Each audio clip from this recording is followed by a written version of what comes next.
없죠? 예. 나를 사랑하는 삶 두 번째입니다.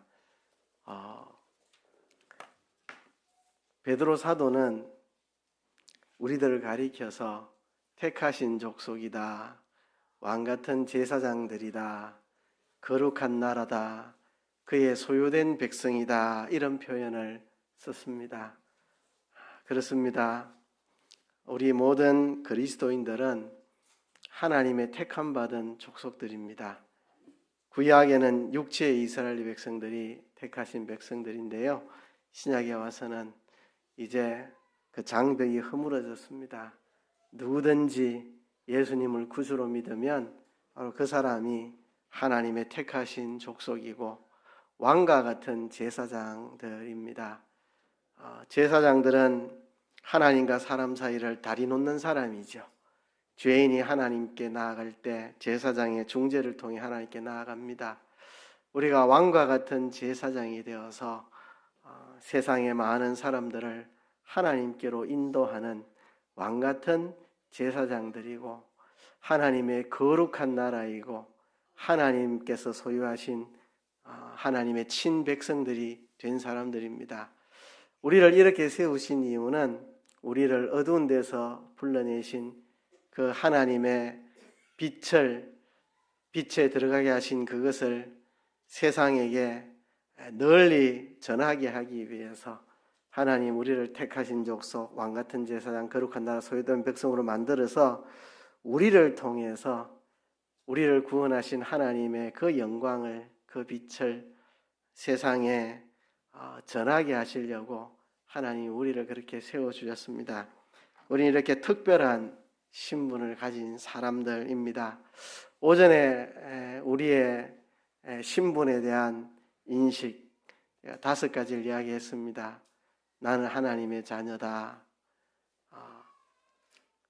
글자가 깨져버리네요, 그죠? 나는 하나님 나라의 왕자 또는 공주이다. 하나님께서 하늘나라의 왕이시니까 하나님 자녀인 우리들은 당연히 하나님 나라의 왕자며 공주이겠죠. 나는 그리스도의 신부이다. 예수님은 우리의 신랑입니다. 신랑 신부의 친밀하게 하나됨 같이 우리는 그리스도와 연합을 이룹니다. 부부가 서로 남남이 만나서 한 몸을 이루는 것처럼 하나님이신 그리스도와 피조물인 우리가 부부와 같이 하나로 연합됩니다. 그리스도를 통해서 우리가 하나로 연합하게 되죠. 그래서 나는 그리스도의 신부이다. 그리고 나는 성령의 전이다. 거듭난 하나님의 사람들에게 성령이 내주에 계십니다. 성전이 따로 있는 게 아니라 우리 자신이 성전입니다. 고린도전서에 보면 너희가 하나님의 성전인 것과 하나님의 성령이 너희 안에 거하시는 것을 너희가 알지 못하느냐, 그렇게 말씀을 했습니다. 우리는 성령님을 모시고 있는 성령의 전, 곧 성전된 우리들입니다. 솔로몬 시대에 성전을 지었죠. 그런데 예수님의 십자가의 피로 우리 자신이 다 성령을 모신 성전이 되었습니다. 그리고 나는 왕같은 제사장이다. 오늘 본문에 말한 대로 택하신 족속, 왕같은 제사장, 거룩한 나라, 그의 소유된 백성, 하나님의 구원의 그 영광을 온 세계에 선전하라고 우리를 세우신 하나님의 택하신 족속이요, 왕같은 제사장, 거룩한 나라, 하나님의 소유된 백성, 우리가 바로 그런 존재들이다. 우리의 신분에 대한 인식이 늘 우리 가슴 속에 자리 잡고 있어야 되겠습니다. 나는 하나님의 자녀이다. 그리고 나는 하나님 나라의 왕자, 공주다. 나는 그리스도의 신부다. 나는 성령의 전이다. 왕같은 제사장이다. 우리의 신분에 대한 바른 인식을 가져야 되겠고요.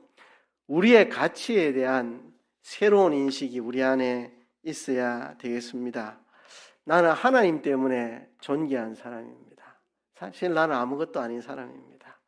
그렇지만 하나님 때문에 내가 존귀해졌습니다. 하나님의 자녀가 되었으니까. 그렇죠? 나는 하나님 때문에 존귀합니다.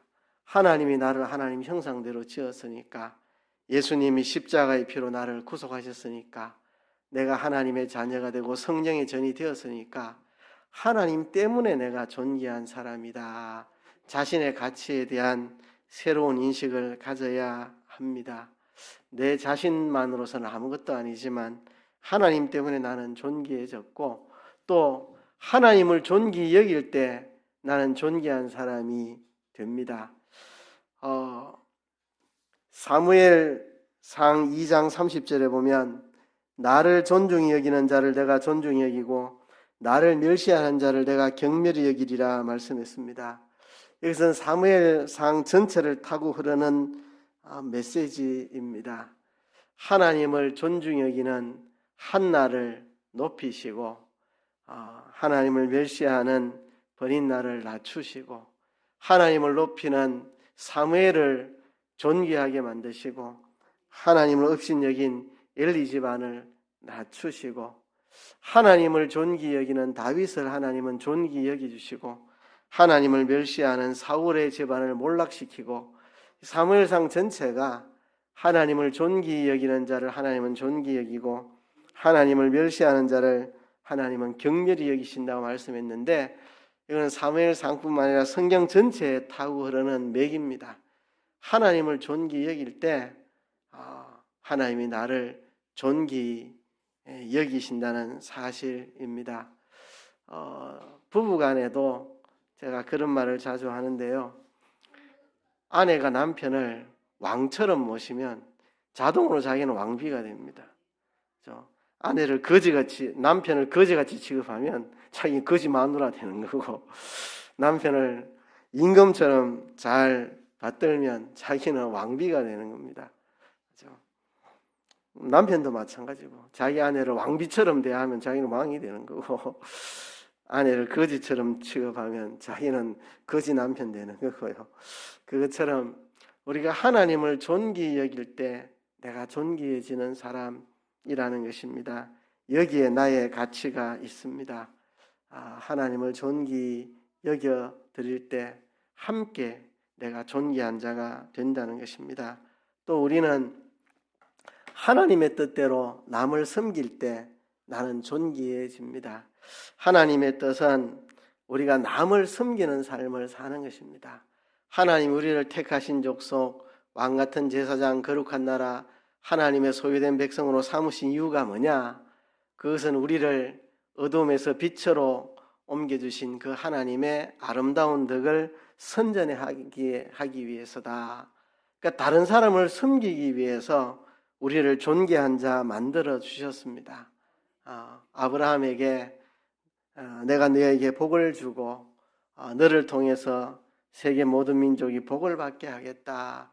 하나님이 아브라함에게 복을 주신 것은 아브라함을 통해서 많은 사람들이 복을 누리게 하려고 아브라함에게 복을 주신 겁니다. 하나님이 우리에게 복을 주신 것은 다른 사람에게 그 복을 흘리라고 우리를 복 주신 겁니다. 하나님이 우리를 존귀한 자 만든 것은 세상 가치관처럼 내가 세상에서 잘난 자 돼서 떵떵거리며 살라고 그렇게 우리를 존귀하게 만든 게 아니고, 다른 사람에게 이 복을 넘쳐 흘려보내라고 우리를 존귀하게 만들었습니다. 그래서 하나님의 뜻대로 남을 섬길 때 내가 존귀한 사람이 된다는 사실입니다. 이것이 우리의 가치에 대한 새로운 인식입니다. 나는 하나님 때문에 존귀한 자다. 내가 하나님을 존귀 여겨야 내가 존귀한 사람이 되고, 하나님의 뜻대로 다른 사람을 내가 잘 섬기고 봉사해야 내가 존귀한 사람이 되는 것입니다. 세상의 가치관은 남 위에 군림하면 존귀되는 거죠. 남을 부리고 남 위에 군림하고 남을 내 마음대로 이렇게 좌지우지하고 이런 사람이 세상에서는 존귀한 사람으로 여겨지는데요. 하나님 나라는 그렇지 않습니다. 남을 섬길 때 내가 존귀한 사람이 되는 것입니다. 이것이 나의 가치에 대한 우리의 인식입니다. 나는 하나님 그분 때문에 존귀한 자가 되었다. 그 하나님을 내가 존귀하게 여길 때 나도 존귀한 자가 된다. 그리고 하나님의 뜻대로 다른 사람을 내가 잘 섬겨야 내가 존귀한 사람이 된다. 이게 나의 가치입니다. 하나님 때문에 나는 가치가 있고, 하나님을 높여드릴 때 내가 가치 있는 사람 되고, 하나님 뜻대로 남을 섬겨야 내가 가치 있는 사람이 되는 겁니다. 우리 하나님을 떠나서 우리 자신을 생각할 수 없습니다. 오전에도 말씀드렸지만 세상의 자기 사랑은 자기중심적 자기 사랑입니다.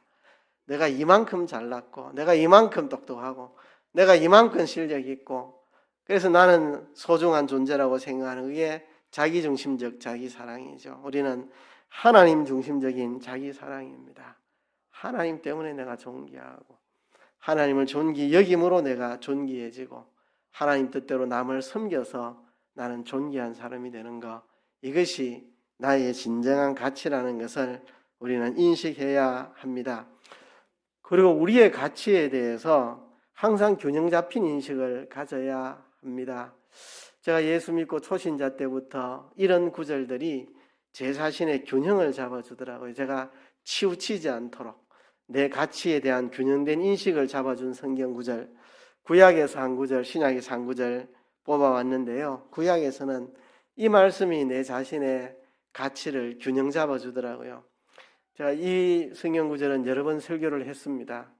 다윗 왕이 여호와 앞에 들어가 앉아서 가로되 주 여호와여 나는 누구오며 내 집은 무엇이간데 나로 이에 이르게 하셨나이까. 하나님이 저 시골 베들레헴의 목동으로 있는 다윗에게 기름을 부어서 그에게 그를 왕으로 세우겠다고 하시고 다윗을 왕으로 세워서 하나님께서 다윗에게 복을 주셨는데, 다윗이 나는 왕궁에 거하는데, 백향목궁에 거하는데 하나님의 법궤는 휘장 가운데 있다. 이래서 되겠느냐? 내가 하나님의 성전을 짓고 싶다 할 때 하나님이 다윗을 축복하셔서 네가 나를 위해 집을 짓겠느냐? 내가 너의 집을 지어주겠다. 너의 왕위가 영원토록 끊어지지 않도록 내가 복을 주겠노라고 하나님이 다윗에게 약속하실 때 다윗이 이렇게 반응합니다. 나는 누구오며 내 집은 무엇이간데. 내가 하나님의 은혜가 아니라면 나는 아무것도 아닌 자입니다. 내가 누굽니까? 내 집이 무엇입니까? 저 베들레헴 시골에 나는 양치는 목동인데 내가 누구오며 내 집은 무엇이간데. 참 다윗은 자기의 분수를 알았습니다. 사람들이요 좀 높아지면 분수를 잊어버립니다. 돈을 좀 많이 벌든지 아니면 좀 학력이 좀 높아지든지 좀 돈 잘 버는 좋은 직장에 들어가든지 하여튼 뭐 높은 직위에 올라가든지 하면 사람들이 분수를 잃어버리기 쉽습니다. 이게 다윗의 훌륭함이죠. 그는 이스라엘의 왕이 될 뿐만 아니라 고대 근동 지역을 다 다스리고 통치하는 그 시대에 정말 진정한 대왕이 된 사람인데 그는 자기의 분수를 잊지 않았습니다. 내가 누구오며 내 집이 무엇이간데. 자기의 분수를 잃지 않았습니다. 나로 이에 이르게 하셨나이까. 참 나로 하여금 이런 존귀한 하나님의 선민 이스라엘의 왕이고, 그것도 주변에 그동안 이스라엘을 괴롭혔던 나라들을 다 복속시키고 진정한 대왕이 되었고, 그것도 하나님이 다윗의 왕권을 영원토록 이어주겠다는 상상할 수 없는 축복을 다윗에게 해 주셨는데, 그 축복을 그는 이렇게 존귀하게 여겼습니다. 나로 이에 이르게 하셨나이까. 우리가 자기의 분수를 알아야 되고, 또 그런 나지만 하나님 은혜로 내가 이런 복을 받았다는 거, 이 자기의 가치에 대해서 균형 잡힌 인식이 우리 속에 있어야 됩니다. 나는 누구오며 라는 생각 우리 속에 있어야 되고, 나로 이에 이르게 하셨나이까. 이 균형 잡힌 자기 가치에 대한 인식이 필요합니다. 신약에서도 야고보서 1장에 보면 낮은 형제는 자기의 높음을 자랑하고 부한 형제는 자기의 낮아짐을 자랑할지니. 자기가 낮은 형제, 직분이 낮든지 경제적으로 약하든지 하여튼 뭐든지 자기가 낮은 형제는 자기의 높음을 자랑하라. 내가 예수 안에서 난 하나님의 자녀다. 나는 하나님 나라의 왕자다. 나는 그리스도의 신부다. 성령의 전이다. 이렇게 나는 왕같은 제사장이다. 자기의 높음을 자랑하라. 낮은 형제는 자기의 높음을 자랑하라. 또 부한 형제는 자기의 낮아짐을 자랑하라. 내가 가지고 있는 부 이거 아무것도 아니다. 내가 가지고 있는 학벌 이거 아무것도 아니다. 내가 가지고 있는 어떤 포지션, 위치, 권세 이런 거 아무것도 아니다. 다 헛된 것이다. 이는 풀의 꽃같이 지나감이라. 다 이것은 헛된 것이다. 사도 바울이 고백하기를 나는 이스라엘 민족이고 베냐민 집하고 바리새인이고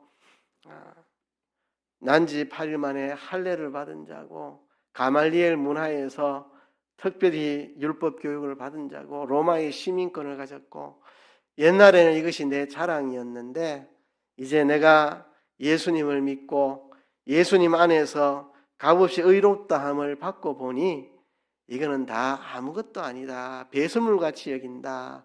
똥과 같이 오줌과 같이 내가 배설물로 여긴다. 이거는 다 풀의 꽃과 같이 지나가는 것이다.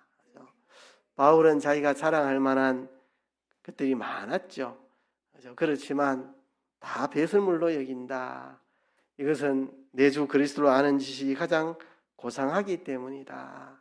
그래서 낮은 형제는 자기의 높음을 자랑하고 내가 비록 가진 게 적어도 내가 좀 못생겨서도 내가 재주가 없어도 언변이 없어도 실력이 없어도 부족해도 나는 하나님의 자녀다. 자기의 높음을 자랑하고 내가 세상에서 가진 거 많아도 부한 형제라도 그것이 다 풀의 꽃과 같이 지나가는 것이고 사도 바울처럼 내가 가치 있게 여겼던 거 내가 예수 믿고 나서 보니까 예수님 안에서 의롭다함을 얻고 보니까 이거는 다 배설물이더라. 아무것도 아니다. 이것을 깨달아서 자기 가치에 대한 균형 잡힌 인식이 있어야 됩니다.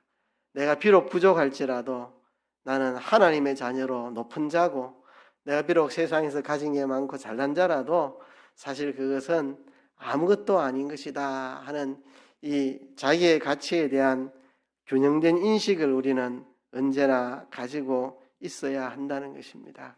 우리 자신에 대한 바른 평가를 이렇게 해야 된다는 거죠. 자, 계속해서 여러분들에게 말씀드리지만 우리는 누구랑 비교할 사람이 아닙니다. 그죠? 우리는 하나님의 자녀들입니다. 자꾸 누구랑 비교하지 마세요. 누가 내보다 공부를 좀 더 많이 했고 학벌이 낮고 누가 뭐 내보다 어떻고 남하고 비교할 사람들이 아닙니다. 우리는 하나님의 자녀고 하나님 나라의 왕자 공주들인데 뭘 누구를 비교하고 누구랑 부러워하고 손가락 빨고 그렇게 지냅니까? 우리는 누구도 부러워할 자가 없는 사람입니다. 우리는 다 가진 사람입니다. 그래서 남을 부러워하지 말고 하나님이 나를 만드신 내 모습 이대로 내가 얼마나 존귀한지 얼마나 소중한지 내 자신을 소중히 여겨야 되겠습니다. 내 생긴 얼굴 이 모습 이대로 하나님이 만들어주신 예술품입니다. 요즘 세상이 말하는 미의 기준 거기 따라서 뭐 계란형이면은 이쁜을 그리고 다 말 같지도 않은 소리 다 세상 사람들 말 같지도 않은 그런 소리에 휘둘려 가지고 남하고 비교해 가지고 왜 나는 얼굴이 이렇게 생겼을까 맨날 그죠? 나는 키가 이거밖에 안 되나? 나는 뭐 이래 생겼나? 나는 왜 이런 집안에 태어났나? 참 어리석고 바보 같고 못난 생각들입니다. 우린 다 하나님의 소중한 하나님의 자녀들인데 뭘 누구랑 비교해가지고 부러워하고 그렇게 합니까? 내 모습 이대로 나는 너무 소중한 사람입니다. 그래서 우리는 나의 생김새에 대한 정확한 인식을 할 필요가 있습니다. 앞에 보이는 장난감 많이 본 장난감이죠. 저 장난감은 제 어릴 때도 있었던 장난감인데 지금도 저 장난감은 아동용품점에 그대로 있는 장난감입니다. 저 장난감은 참 세월이 가도 변치 않는 장난감인데요. 저 장난감에는 인생의 진리가 심오한 진리가 들어 있습니다. 세모잡이는 세모잡이에 꽂아야 맞습니다. 동그라미는 동그라미에 꽂아야 맞습니다. 세모잡이를 동그라미 넣어도 안 되고 동그라미를 세모잡이에 넣어도 안 됩니다. 우리는 하나님이 우리를 특별하게 만들었습니다. 80억 지구에 사는 80억 인구 가운데 나는 한 사람입니다. 나하고 똑같은 사람은 80억 중에 없습니다. 전 유일한 가치를 가진 그런 존재입니다. 공장에서 찍어낸 것과는 다릅니다. 공장에서 찍어내면 전부 똑같은 거 만들죠. 그래서 공장에서 찍어낸 거는 가치가 별로 없습니다. 그냥 제품이죠. 제품. 똑같은 제품. 뭐 부서지면 다시 똑같은 거 하나 사면 되고 망가지면 뭐 돈 주고 또 하나 사면 되죠. 그러나 우리는 하나님의 예술품입니다. 예술품. 80억 가운데 나와 똑같은 존재는 하나밖에 없습니다. 누가 나를 대신할 사람도 없고 대체할 수도 없는 유일무이한 나는 독특한 하나님의 존재입니다. 난 아주 독특한 나밖에 없는 하나님이 특별하게 나를 이렇게 설계해서 나를 이렇게 만드셨습니다. 내 자신에 대해서 소중히 여기고 내가 어떤 모양을 가졌는지 파악을 해야 됩니다. 그래서 내가 들어갈 자리에 들어가야 합니다. 내가 들어가야 될 자리에. 그렇죠? 이솝 우화에 보면 한 아저씨가 세탁소를 경영하고 있었습니다. 근데 어느 날 세탁소 앞에 왕이 행차했습니다. 왕을 보니까 야, 나도 저렇게 왕처럼 존귀한 사람이 됐으면 좋겠다 하고 세탁소 치우고 어찌어찌 왕이 됐습니다. 근데 왕이 되니까 불편한 게 그지가 없어요. 마음대로 어디 갈 수도 없고 아무데나 엎어져 누울 수도 없고 내 마음대로 되지 않는 겁니다. 왕이 마음대로 그렇게 할 수가 없잖아요. 그래서 왕이 되니까 너무 불편해요. 어느 날 가다 보니 거지가 하나 길에 누웠는데 야, 거지 참 좋겠다. 자기가 눕고 싶으면 눕고 뭐 뒹굴고 싶으면 뒹굴고 뭐 뭔 짓을 해도 뭐 거지가 뭔 짓을 해도 누가 뭘 합니까? 자유가 있다. 나도 거지가 되고 싶다. 그래서 왕 때리치우고 거지가 됐습니다. 거지가 되니까 사람들이 지나다니다 자꾸 발로 자기를 차요. 비웃고 조롱하고 무시하고 깔보고 에이, 나도 부자가 됐으면 좋겠다. 부자가 되었습니다. 부자가 되니까 자꾸 도둑놈이 들어가고 내 걸 자꾸 빼앗아가고 훔쳐가요. 에이씨, 내가 경찰에 가 도둑놈 다 잡아버려야지. 경찰이 됐습니다.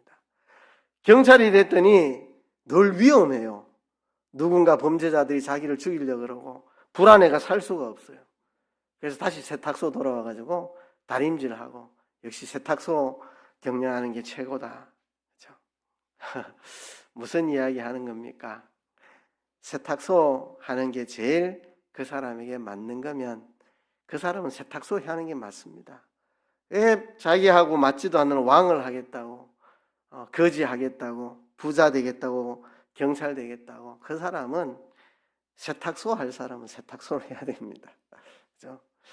목사 될 사람은 목사가 돼야 되고 목사 안 될 사람이 목사가 되면 자기도 정말 평생 괴롭고 성도들도 평생 괴롭게 만듭니다. 제가 고3 때 목사가 되기로 결심하고 이제 드디어 대학교 졸업하고 전도사로 출발하려고 할 때 우리 어머니께서 저한테 했던 말이 있습니다. 너 그 길 가서 고생하면 어떻게 하는데 이런 말 우리 어머니는 전혀 하시지 않았습니다. 우리 어머니는 이 말만 하셨습니다. 네가 진짜 목사 될 사람인지 생각해봐라. 목사 안 될 사람이 목사 되면 사람들 괴롭게 만드는데 네가 목사 안 될 사람이 목사 되면 네한테 설교 듣는 사람 평생 괴롭대. 잘 생각해봐라. 우리 어머니는 아들이 고생할까 봐 걱정 안 했고 아들 때문에 성도들이 고생할까 봐 어머니는 걱정을 하셨습니다. 진짜 네가 그 길 가는 게 맞는가 잘 생각해봐라. 그 길이 네 길이면 감사하지만 아니면 평생 네 앞에 앉아있는 성도들 고통스럽게 만든대. 그래 하면 안 된대. 그렇게 우리 어머니 늘 말씀하셨습니다.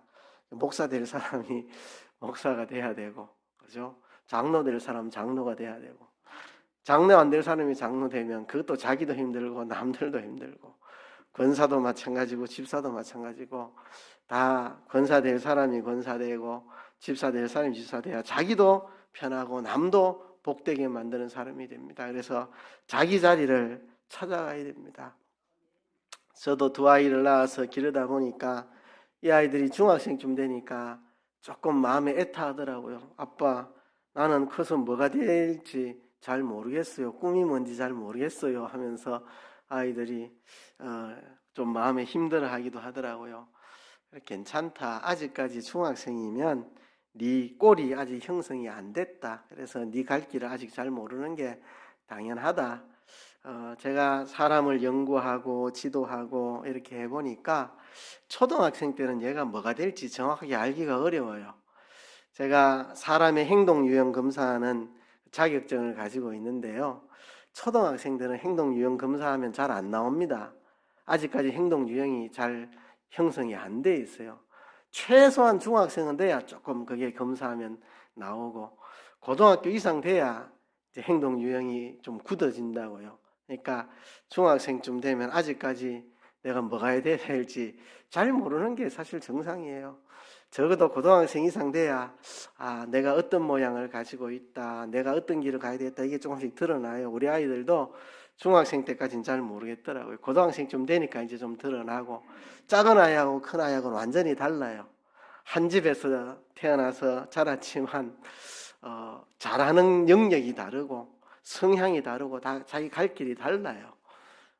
그래서 저는 우리 아이들이 다 목회했으면 좋겠다는 소망은 있었지만 아이들에게 목회하라고 강요하지는 않았습니다. 왜냐하면 하나님이 어떤 모양으로 만들어놨는지 내가 알지도 못하고, 이 아이를 목사 되도록 하나님이 설계해서 만들어 주셨는지 뭐 하라고 만드는지 내가 모르기 때문에, 그래서 이 아이들이 커서 너는 뭘 해야 된다 말하면 강요가 될 것 같아서 아예 어릴 때, 중학생 때나 초등학생 때 아빠의 소망은 너가 목사 되는 게 제일 좋다. 그러나 아빠의 소망대로 너희가 가야 하는 건 아니고 하나님이 너희를 어떤 모양으로 만들었는지 그 길을 따라가면 된다.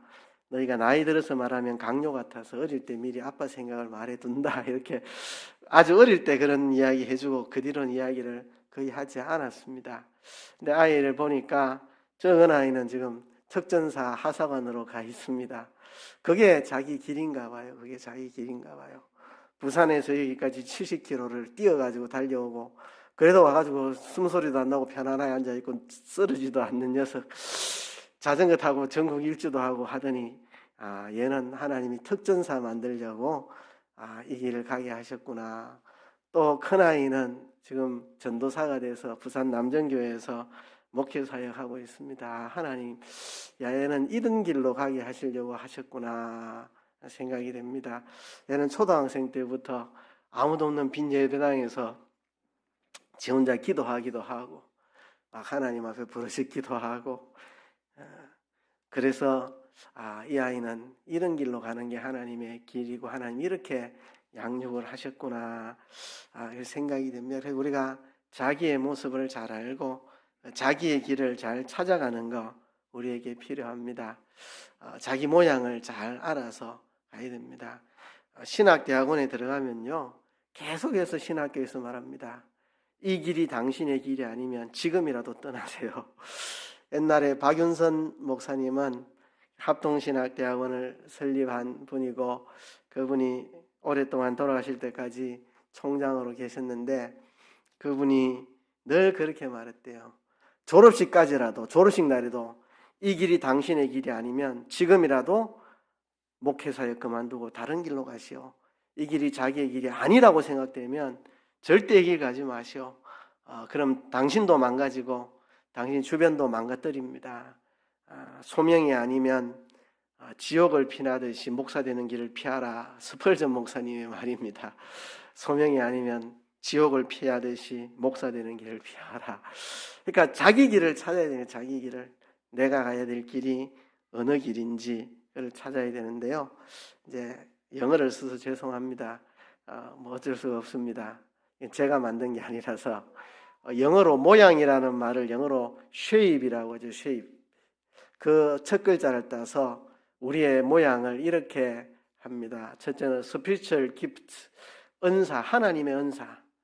두 번째는 heart, 우리의 마음. 세 번째는 ability, 우리의 능력, 재능. 그 다음에 네 번째는 personality, 성격 또는 개성. 그 다음에 E는 experience, 경험. 하나님이 우리를 어떤 길을 가게 하시려고 우리를 이렇게 만드셨는가 분석하는 좋은 도구입니다. 이건 뭐 성경의 가르침은 아니고 일반적으로 우리가 우리 자신을 평가하는 방법입니다. 하나님의 은사, 이거는 내가 예수님을 구주로 영접하고 거듭날 때 하나님이 은혜로 내게 준 선물이 있습니다. 로마서에 보면 여러 은사가 있다 그랬잖아요. 가르치는 은사, 예언하는 은사, 섬기는 은사, 다스리는 은사, 긍휼을 베푸는 은사 등등 여러 가지 은사가 있다고 로마서에 말씀했습니다. 그러니까 하나님이 우리에게 한 가지 이상의 은사는 다 주셨습니다. 뭐 두 가지, 세 가지 은사 있는 사람도 있고 은사가 없는 사람은 없습니다. 하나님이 우리 각자에게 어떤 사람은 섬기는 은사, 어떤 사람은 다스리는 은사, 어떤 사람은 긍휼의 은사 다 우리에게 하나님의 은혜의 선물을 주셨습니다. 이거는 영적인 은사입니다. 영적인 은사. 예수님을 믿을 때에 우리가 하나님 우리에게 주신 선물이 있습니다. 이거는 세 번째 ability, 재능, 능력, 재능하고는 다릅니다. 재능은 타고난 거. 내가 출생할 때부터 하나님 내한테 주신 거, 이거를 ability, 능력, 재능이라고 말하고, 예수 믿을 때 내가 거듭날 때 성령께서 내게 주신 영적인 은사가 또 있습니다. 물론 이 영적인 은사와 재능이 또 관련은 있습니다. 내가 타고난 재능이 내 영적 은사로 이어지는 경우가 상당히 많기 때문에 두 가지가 연관은 있지만 근본적으로 또 구분은 되는 겁니다. 영적인 은사와 타고난 재능, 그죠? 그리고 마음. 사람들이 마음이 기우는 데가 있습니다. 제가 전에 그런 이야기 한 것 같은데 신학대학원 다닐 때 2년 선배 중에 말도 노인처럼 하고 젊은 사람이, 생긴 것도 노인처럼 생겼고 젊은 사람이, 아이고 저래가지고 어떻게 목회하려고 신학교 들었나, 약간 이런 생각을 제가 했었습니다. 그 사람에 대해서. 말은 안 했고 생각만. 근데 나중에 졸업하고 나서 그분을 만났는데 어느 큰 교회에 노인 부서를 맡아서 노인 사역을 하는데 그렇게 자기도 행복하고 노인들이 자기를 그렇게 좋아하고 자기가 돌보는 노인들이 자기를 그렇게 좋아하고 행복해 한다는 거죠. 제가 무릎을 쳤습니다. 하나님이 저분을 노인 사역에 쓰려고 꼭 노인처럼 생기게 만들었고 노인처럼 말하고 행동하고 그래 만들었구나. 저런 사람 노인 사역 얼마나 탁월하게 하겠나. 노인들의 마음을 잘 이해하고 노인들과 같이 놀면 즐겁고 젊은 사람인데, 하나님께서 우리 80억 인구 한 사람 한 사람을 다 이렇게 만드셨는데 우리가 세상적인 기준을 가지고 저 사람은 못났다, 부족하다, 잘 못한다 그렇게 평가해서는 안 되겠다. 모든 사람은 다 하나님이 존귀하게 만들어 주셨습니다. 우리 가운데 한 사람도 쓸데없거나 무가치한 사람 없습니다. 내가 그때 그것을 보고 그렇다. 내가 남을 함부로 평가해서는 안 되겠다. 사람을 함부로 평가하지 말자. 다 하나님이 쓰시려고 하나님이 특별하게 만드신 존재라는 것을 인정하자. 그때 제가 많은 교훈을 받고 내가 회개하고 그렇게 했습니다. 그래서 그 이후부터 하나님이 만드신 사람들 한 사람 한 사람을 소중히 여기는 훈련들을 많이 받았습니다. 어떤 사람은 장애인들만 보면은 마음에 긍휼이 생겨서 장애인 사역하는 분들 있고, 어떤 분들은 어린이 사역하는, 어린이만 보면 마음이 흥분되고 저 아이들 내가 돌봐야지. 그러니까 우리가 마음이 기우는 데가 있습니다. 그렇죠? 목회만 생각하면 가슴이 흔들리고 내가 목회를 해야지 이런 사람도 있고, 다 자기 마음이 기울어지는 데가 있습니다. 어린이 사역하면 같이 있고 장애인 사역하면 같이 없고 그런 거 아닙니다. 하나님이 어린이 사역할 사람은 어린이를 사랑하는 마음을 특별히 주시고, 장애인 사역할 사람은 장애인들에 대한 긍휼의 마음을 주시고, 다 그런 거죠. 재능 세 번째, 그죠? 이미자가 노래를 얼마나 잘 불렀습니까? 그죠? 이주일이 얼마나 사람들을 웃겼습니까? 이런 게 다 재능이죠. 재능, 뛰어난 재능들. 정주영 씨, 이병철 씨, 이런 사람은 재능이 있습니다. 타고난 재능. 사업을 일으키고 돈을 벌고 하는데 특별한 재능이 있는 사람들입니다. 재능이 있는 사람들. 그 다음에 퍼스널리티, 개성, 사람마다 성격이 다 다릅니다. 이 부분은 제가 상당히 연구를 많이 했습니다. 제가 행동유형 검사하는 자격증이 있어서 많은 사람들 행동유형을 검사하며 연구를 많이 했습니다. 타고난 기질이 있고 그 기질을 바탕으로 어릴 때 3세에서 6세 사이에 0세에서 3세 또는 6세 사이에 형성된 성격이 있고 그 성격을 바탕으로 사람마다 행동 유형이 있습니다. 기질은 변하지 않고 성격은 변하긴 하는데 변하기가 정말 어렵고 행동 유형은 나름 개선할 수가 있는 건데요. 하여튼 우리에게는 기질, 성격, 행동 유형 같은 게 있습니다. 그런 것들이 내가 가야 할 길과 관련이 있고 또 경험이 있습니다. 하나님의 주권을 믿는다면 하나님이 내가 태어나서부터 경험하게 한 것이 내가 가야 할 길과 관련이 있을 거라는 겁니다. 하나님이 주권자로서 아무렇게나 태어나서 아무거나 경험하며 살도록 한 것은 분명히 아닙니다. 다윗을 이스라엘의 훌륭한 왕으로 삼기 위해서 어릴 때부터 그를 양치기를 시켜서 사자와 곰으로부터 양을 지켜내는 훈련을 다윗에게 시키고 또 다윗이 사울의 추격을 피해 도망다니면서 거기서 자기를 따르는 사람들 하나둘 생겨나서 억울한 사람, 정말 누구한테 사기당한 사람, 앞 상처 입은 사람들, 이런 사람들 다윗에게 몰려오면 그 수백 명을 거느리고 다윗은 도망을 다니면서 진짜 백성들을 다스리는 왕으로서의 실력을 현장에서 다 경험을 했습니다. 이 왕 되는 게 그냥 도서관에서 책 몇 권 읽어갖고 왕 될 수 있는 건 아니잖아요. 그렇게 자기한테 몰려오는 억울한 사람, 소외된 사람, 가슴 아픈 사람 다 가슴에 안고 그들을 다스리는 훈련을 해서 진짜 그 속에서 왕으로의 자질을 키워서 그가 이스라엘의 가장 훌륭한 왕이 되도록 하나님이 경험하게 하셨습니다. 요셉 보세요. 아무것도 아닌 사람이 갑자기 애굽의 국무총리를 할 수는 없잖아요. 그래서 그가 보디발의 아내의 누명을 받고 감옥에 들어가게 해서 감옥 중에도 정치범 수용소에 들어가서 이 왕을 보좌하는 고관에 있는 사람들이나 정치인들 이런 사람들을 많이 만나서 이야기를 듣고 나라는 이렇게 통치하는구나, 국가에는 이런 문제가 있구나, 이럴 땐 이렇게 하는구나 다 습득시킨 다음에 국무총리가 되게 하셨고, 그러니까 하나님께서 경험하게 하시는 것들이 내가 가야 하는 길과 무관하지 않다는 거죠. 그래서 사람들이 간혹 저한테 제가 목회 길을 가려고 하는데 제가 목회 갈 만한 사람입니까? 이렇게 상담하러 오는 사람도 있고 그렇습니다. 그러면 저는 이 5가지를 이야기합니다. 하나님이 내게 주신 은사가 어떤 거냐? 내 마음이 어디로 기울어지느냐? 내가 태어날 때부터 타고난 재능이 뭐냐? 그리고 내가 가진 성격, 개성이 뭐냐? 그리고 내가 살아오면서 경험한 것이 뭐냐? 이것을 통해서 네가 가야 될 길을 찾아가는데 참고를 삼아라.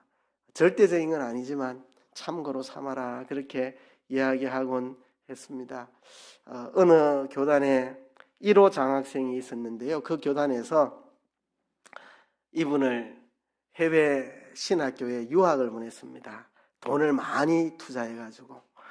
이분이 해외 신학교에 들어가서 공부를 했는데 이 교단에서는 1호 장학생으로 그를 적극적으로 후원하면서 공부 끝나면 돌아와서 우리 교단 신학교에 신학 교수가 되어주세요 했는데 이분이 가서 공부하더니 미국 사는 것이 좋다 하고 거기 머물러 버렸습니다. 미국에 머물러 버렸습니다. 그리고 미국에서 목회를 하려고. 근데 해보니까 목회가 잘 안 됩니다. 이 길이 내 길이 아니구나 하고 나는 신학 교수가 돼야 되겠다. 교수를 해보니까 자기가 잘 가르치지를 못합니다. 교수가 내 길 아니구나. 다시 목회의 길로 들었었는데 목회는 여전히 안 됩니다. 이 길이 내 길이 아니구나 하고 신학교 앞에 햄버거 가게를 열어가지고 햄버거 장사를 했다는 이야기가 있습니다. 실제 이야기입니다. 했다는 이야기가 아니라 그런 사람이 있습니다. 햄버거 장사하는 것은 나쁜 일이 아닙니다. 목사 되는 거, 신학 교수 되는 게 다 좋은 일이고 햄버거 장사는 나쁜 일입니까? 다 소중한 일이죠. 그런데 문제는 뭐냐? 그럼 처음부터 햄버거 장사하지. 뭐 때문에 한 교단에 막대한 재정을 끌어다 쓰고 신학 공부하고 그렇게 해가지고 인생 다 탕진하고 늙음하게 그래 햄버거. 애초부터 햄버거 장사하지. 뭐 때문에 한 교단의 재정을 그만큼 소비하고 많은 사람들 애타게 만들고 그죠? 그럴 필요가 뭐가 있냐는 거죠. 처음부터 햄버거 장사하지. 그러니까 우리가 하나님이 내게 주신 길을 잘 찾아 나갈 필요가 있다는 것입니다. 내게 주신 은사, 마음, 능력, 성격, 경험 이거를 다 토대로 하나님 나를 어떻게 만드셨는가를 잘 찾아 나갈 필요가 있습니다. 이제 우리 자신을 개발해야 됩니다. 성품을 개발해야 됩니다. 하나님 닮아가기 위해서. 여러분, 우리에게 제일 필요한 게 성품입니다. 성품. 어떤 재능보다도 하나님 닮은 성품이 우리에게 필요합니다. 그 다음에 은사를 개발해야 됩니다. 우리가 은사를 받았는데 하나님께 영적 은사를 그를 갈고 닦아야 됩니다. 은사를 자꾸 개발해 나가야 됩니다. 이건 하나님의 뜻을 이루기 위해서. 하나님 은사를 주신 것은 하나님의 뜻을 이루기 위해거든요. 너는 섬기는 일, 너는 긍휼히 여기는 일, 너는 다스리는 일, 너는 구제하는 일, 너는 가르치는 일, 다 하나님의 뜻을 이루기 위해서 은사를 주셨으니까 은사를 개발해야 합니다. 그리고 우리는 삶을 개발해야 됩니다. 살아계신 하나님을 세상에 보여주기 위해서, 우리의 삶을 통해서 하나님을 보여주기 위해서 우리의 삶을 개발을 해야 됩니다.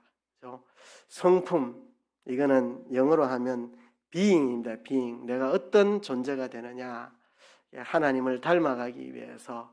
은사, 이건 영어로 하면 doing. 내가 무엇을 할 것이냐, 하나님의 뜻을 이루기 위해서 은사를 잘 개발을 해야 되고, 그 다음에 삶을 개발해야 됩니다.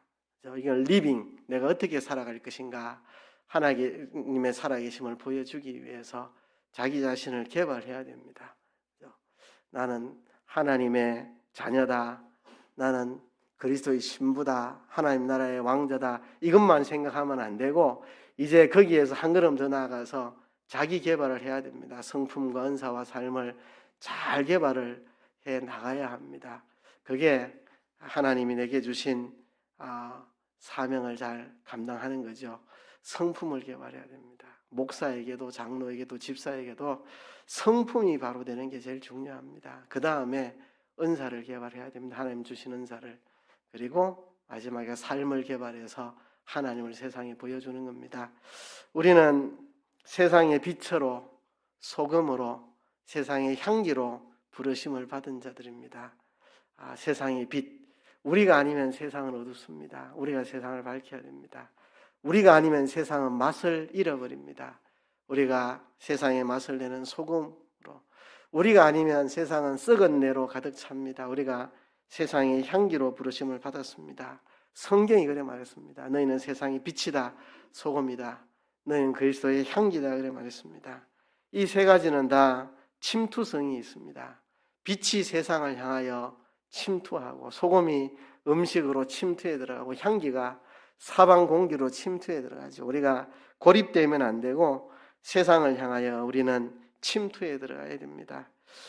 이 세 가지는 진정성이 있어야 됩니다. 소금이 맛을 잃으면 밖에 버리고 사람에게 밟힌다. 그죠? 진정성이 있어야 됩니다. 맛있는 소금으로. 향기, 빛, 소금으로서의 진정성이 우리에게 있어야 되고 매력성이 있어야 됩니다.